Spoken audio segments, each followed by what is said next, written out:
вражда, как зима, воцарилась повсюду. Скорбная доля досталась бесправному люду. Небо от пыли и пролитой крови чернеет. За полдень только, а кажется, что вечереет. Так писал, глядя на эту землю, почти 1000 лет назад великий Ибн Сина.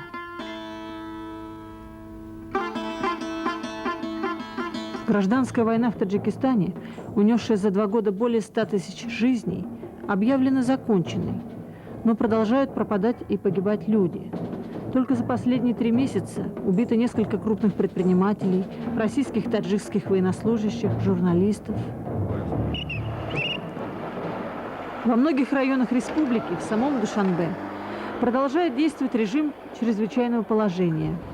С наступлением темноты город вымирает. Мало кто отваживается выходить на улицу. И все же начальник управления охраны и правопорядка республики настроен оптимистично. Оперативная обстановка в Таджикистане в настоящее время улучшается.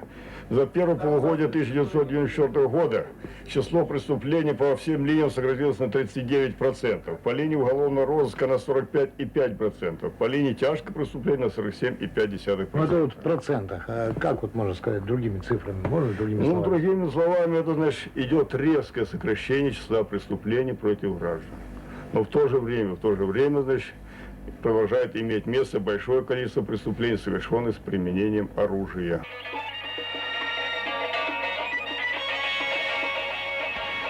Кадры, которые вы сейчас видите, мы снимали на Наврузе, в селе Лалагир Гисарского района. Организаторы этого праздника вскоре были злодейски убиты.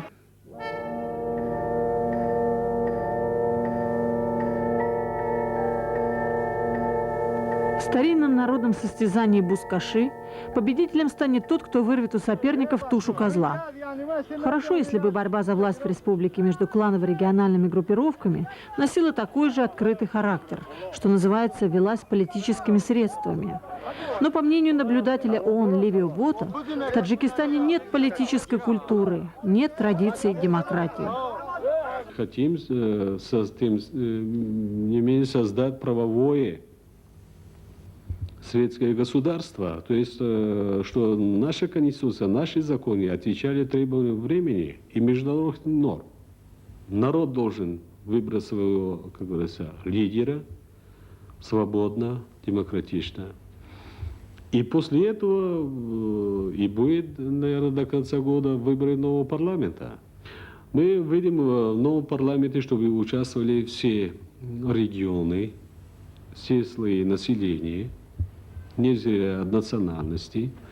Мы хотим здесь подключить вот, принятие новых законов о выборах, чтобы там присутствовали представители национальных меньшинств в этом парламенте. Вот. И охватывало все регионы республики, представительства все регионы республики, чтобы были в этом новом парламенте. Вот то, что мы видим. На последней сессии Верховного Совета Таджикистана был утвержден проект новой Конституции и вынесен на референдум, назначенный на конец сентября. По свидетельству властей, проект широко освещался в таджикской прессе, и в ходе его 2-месячного предварительного обсуждения было рассмотрено более 1500 предложений. Быть ли Таджикистану президентской республикой и кто именно будет президентом, эти 2 вопроса будут решены в один день. Согласно принятому на сессии закону о выборах, общее количество кандидатов на пост президента не ограничено, и в то же время от каждого административного округа может быть выдвинут только 1 кандидат. Некоторые эксперты считают, что это позволяет ограничить круг кандидатов нужными людьми и предрешить исход выборов. Кандидат может быть выдвинут и от партий, из которых пока только одна коммунистическая имеет широкое представительство во всех регионах. Партии оппозиции, демократическое и исламского возрождения запрещены в июне 1993 года.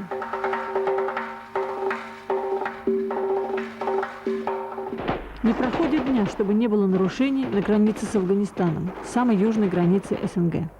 Особенно напряженная ситуация сложилась в горно-бадахшанском ущелье Тавильдара, где с каждым днем растет количество погибших, заложников и дезертиров.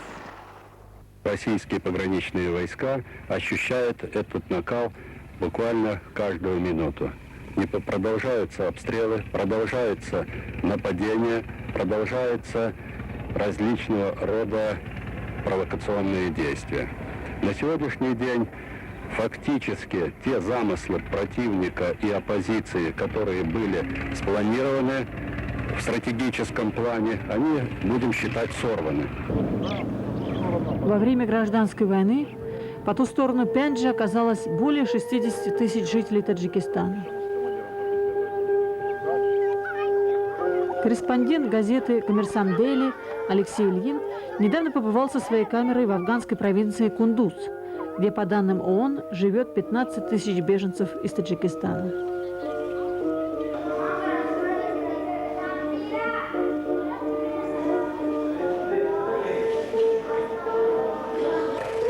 Заставили нас, чтобы убежать. И вынуждены были убежать, значит, переправить в Афганистан. Иначе там могли бы нас убить.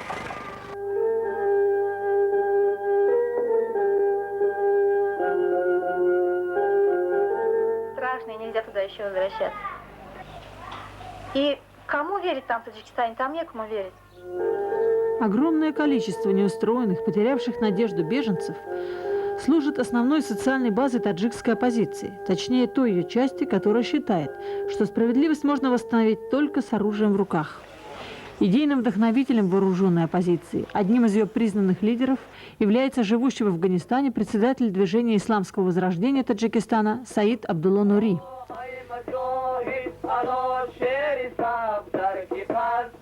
Недавно 30 женщин из числа беженок встали в ряды маджахедов и с оружием в руках готовы идти туда, куда укажет министр обороны таджикской оппозиции Ризвон Шахиали Мардон.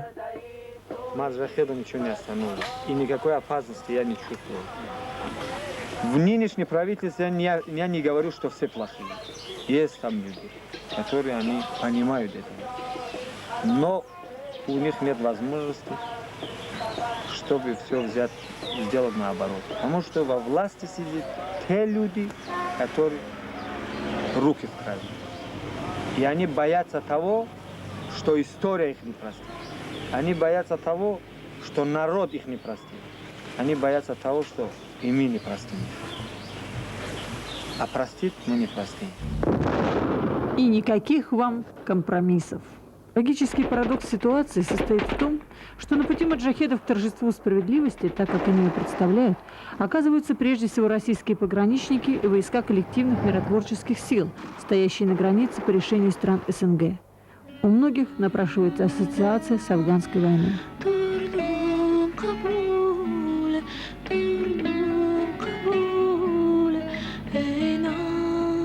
Связь Таджикистана с Афганистаном, предположим, допустить, что коллективные миротворческие силы, используя всю свою мощь, начнут вести борьбу вот с незаконными вооруженными формированиями, которых немало находится на территории республики, то в конечном итоге мы можем прийти к той ситуации, которая сложилась в Афганистане до вывода оттуда советских войск. И можно рассмотреть и второй вариант.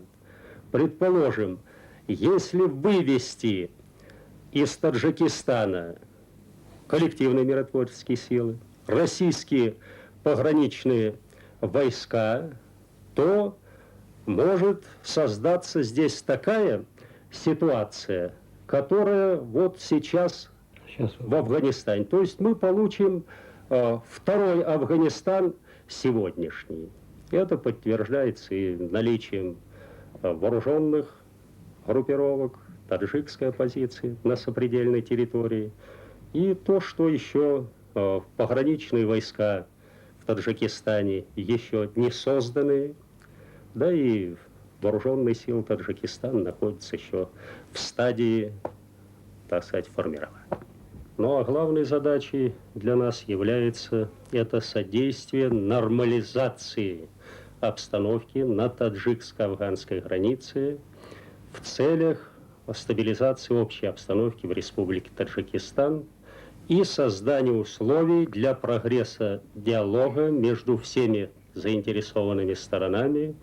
Это в путях политического урегулирования конфликта. Говорят, в Афганистане, где идет война между бывшими противниками режима Наджибуллы, выросло уже целое поколение людей, не привыкших к мирному труду, способных только воевать. В Таджикистане устали от войны. Сотни тысяч людей в республике и за ее пределами с надеждой ждут дней, когда можно будет безбоязненно ходить по родному городу. Эти надежды связывают с таджико-таджикскими переговорами, третий раунд которых ожидается в Исламабаде. По инициативе российского МИДа впервые за одним столом представители нынешних таджикских властей и таджикской оппозиции встретились в начале апреля в Москве. Переговоры проходили при содействии наблюдателей ООН, российских и иностранных дипломатов. Делегацию правительства Таджикистана возглавил министр труда и занятости Шукурджон Зухуров. От имени таджикской оппозиции выступил Атахон Латифи, председатель Координационного центра демократических сил Таджикистана. Официальный глава делегации таджикской оппозиции, бывший лидер партии исламского возрождения Таджикистана Хаджи Акбар Тураджонзада, не счел для себя возможным участвовать в переговорах, в которых не было представителей первого эшелона нынешних таджикских властей. Второй раунд межтаджикских переговоров состоялся в столице Исламской республики Иран. На переговорах в Тегеране состав участников был тот же, что и в Москве. По мнению оппозиции, ни один вопрос, поставленный на повестку дня, нельзя было решить прежде всего из-за того, что из Тегерана очень трудно дозваниваться до Душанбе, а это главе правительственной делегации приходилось делать постоянно. В обмен на требование о прекращении огня оппозиция настаивала на освобождении всех политзаключенных, отмене запрета на деятельность своих политических партий, движений и средств массовой информации. Таджикское руководство ответило обещанием решить все это поэтапно, до 1 октября. Оппозиция расценила это как попытку оттянуть время, чтобы 25 сентября провести в стране президентские выборы и референдум о новой конституции. Соглашение о временном прекращении огня так и не было подписано. Режим нарушил то соглашение, о котором была договоренность еще в Москве.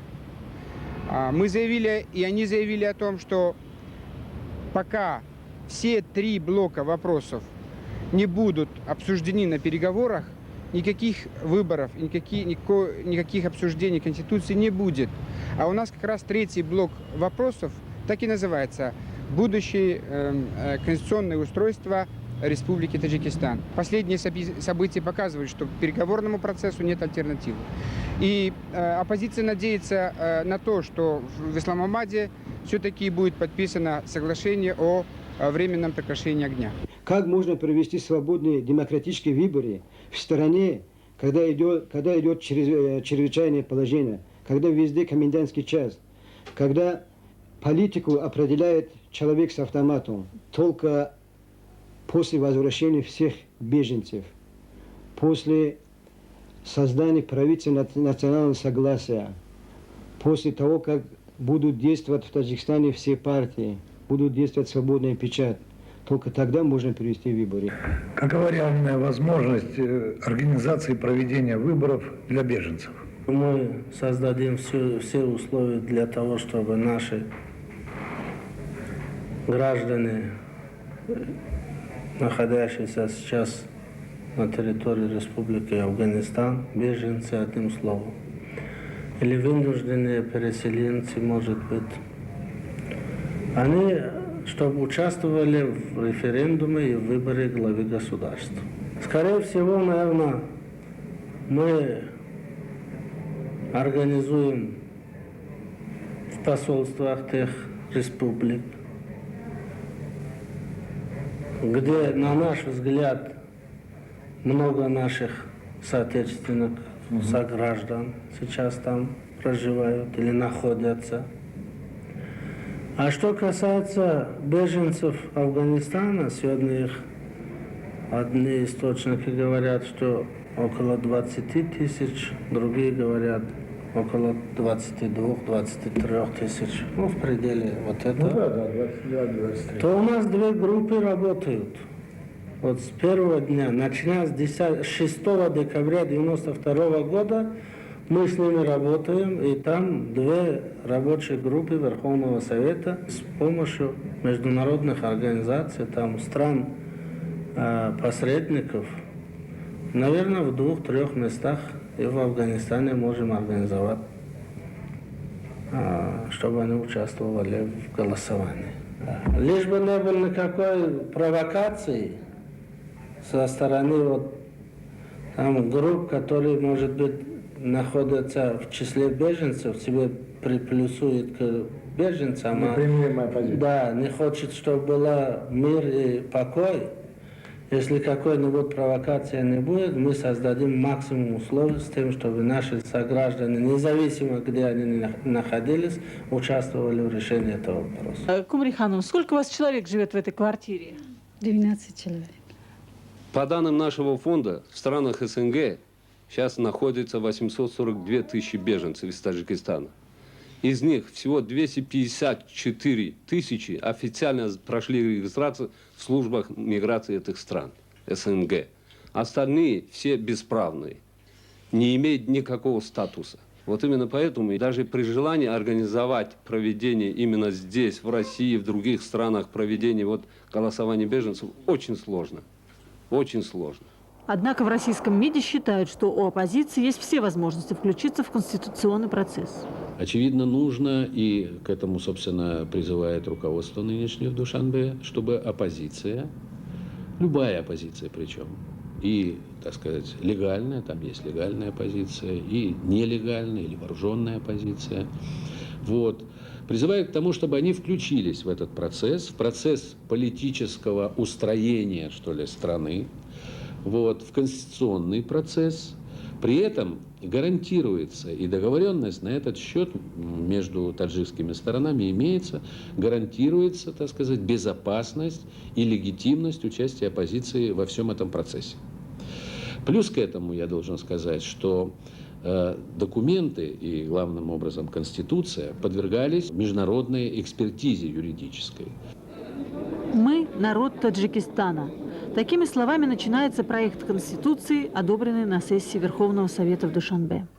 Но от имени всего народа всей республики пытаются говорить и те, кто вынужден сегодня жить за ее пределами.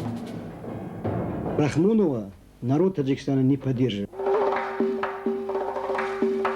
Так какой же будет воля народа этой страны, жестоко расколотой клановыми и региональными противоречиями, где идет борьба не только между вчерашними победителями и побежденными, но и внутри каждого из этих лагерей? Смогут ли люди переступить через обиды и жажду мщения и решить дело компромиссом? И есть ли достаточно сил и желания у таджикских лидеров, как с той, так и с другой стороны, не довести дело до новой вспышки гражданской войны?